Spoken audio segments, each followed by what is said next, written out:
This is a teardown of a Dish Joey. I don't know what this thing does. I think it's like a TV box you put somewhere else in your house so you can watch TV. I wouldn't know. Looks like that was a blank for a SIM card or programming card, I guess. And I suspect there's 4 screws under the feet. Oh, well, there's no screw in there. Next guess is this is getting the floor treatment. Yep, this is getting the floor treatment. So apparently this is snapped together. Definitely not serviceable, but makes assembly easy, I suppose. There's probably a way to nicely get this open using these slots to pry on the locking tabs. I think these slots are for feet probably, or to like stand it up. But, oh yeah, we'll do it the nice way. Yeah, that screwdriver's not gonna work. So from the looks of it, there's a tab in there, and it's angled inwards. I don't feel like grabbing the right tool. Let's see if these tweezers will work. I don't need a lot of strength, I don't think. Yeah, alright, lost interest. Floor treatment. Ooh, stronger than I thought it'd be. Wow.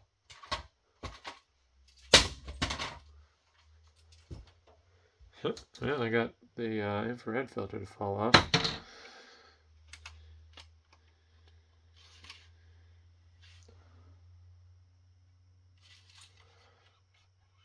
I don't think there's a screw under the label. There's a bump under the label, but it feels like the point where they did the injection molding. Because usually they put that somewhere they can hide it. Surprisingly on the outside of the cases. A lot of times. Oh, no. Another sticker there. No. Oh, am I going to find better tools? See, my thought was you just jam something in there and then you pry and that releases the locking tab. But I need to find something a little longer. Oh, there's a screw. I mean, I broke it, I guess, so it doesn't matter. That screw's not doing anything. There's 3 screws on the back. One to support the HDMI port. One that was holding the cover on. And one for the RCA ports.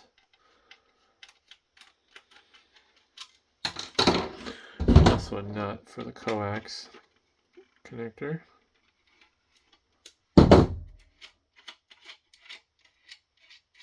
It'd be funny if this cover slid back and I was wrong about how it was locked together. No.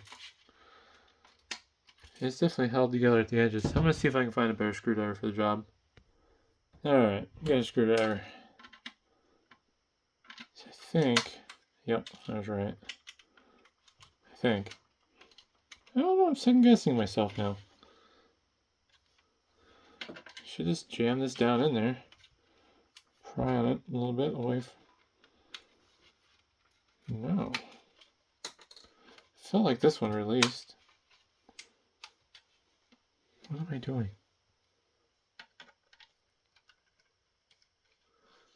Maybe I need to not pry in there, I just need to shove it down in there.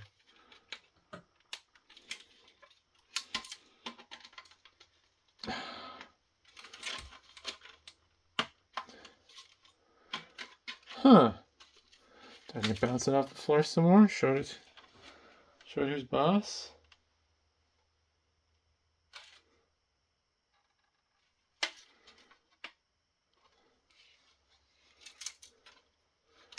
Because prying it through the top is not going to work. No, let's just bend that screwdriver because it's not strong enough. Alright, floor treatment. Oh man, there's plastic going everywhere. There we go. Broke the heatsink.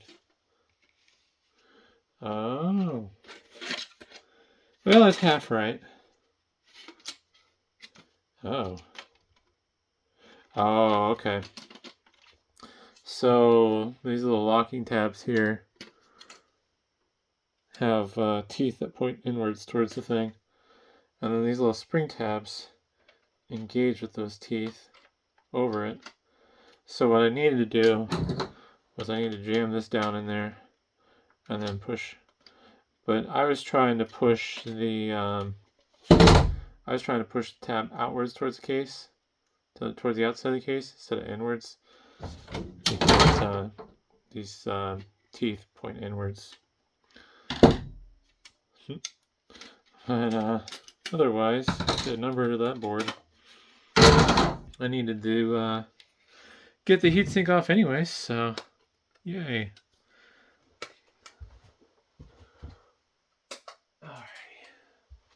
Alrighty. What are we going to have in here for a chip? Yep, that can is not going to be removable. That one is. Yeah, Broadcom. Seems like it's always Broadcom. One way or another. See if I can read it with my own eyes. Oh. Looks like BCM 7418. And then there's some Micron memory there next to it. Based on the size of those chips, I'd say either DDR2 or 3. And I guess I'm kind of jumping ahead here. Bunch of buttons. Little SIM card type thing, even though it's probably not for a SIM card, it's probably more of like a smart card. Not sure what's under that can, and it's soldered over anyways, so I can't really pop it off. I wonder if it's potentially power regulation stuff. It's got power regulation coming along here, and then maybe they had to put more of it in isolation so it wouldn't pick up interference or something. Antenna. Oh, what if this has like Bluetooth or uses a wireless remote of some sort? So you can see there, antenna 1 is labeled, and then there's some traces that are kind of antenna shaped. So this might use like a wireless remote. And that's the input section from the dish, I guess. Home video network coax. So it must be some internal coax networking communication or whatever protocol. But yeah, looks like a spot for programming.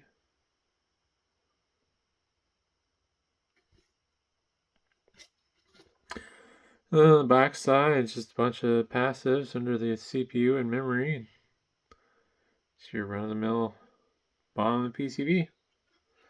So, it took me longer to figure that out, how to get it open, to actually look at the board. Now that I got the board out and I don't care about the case, let's see if I can snap it back together and then show myself opening it up. So, what I need to do is this. Nope, I'm not in there deep enough though. Wait, those are, oh, I see, those are really deep. Yep, there it is. Get the other one in. So that snap you heard wasn't me releasing the locking tab. It was the screwdriver slipping over it. There we go. So yeah, you just have to stick it in there real deep and then pry away from the case. And it wasn't in deep enough, so I go a little deeper.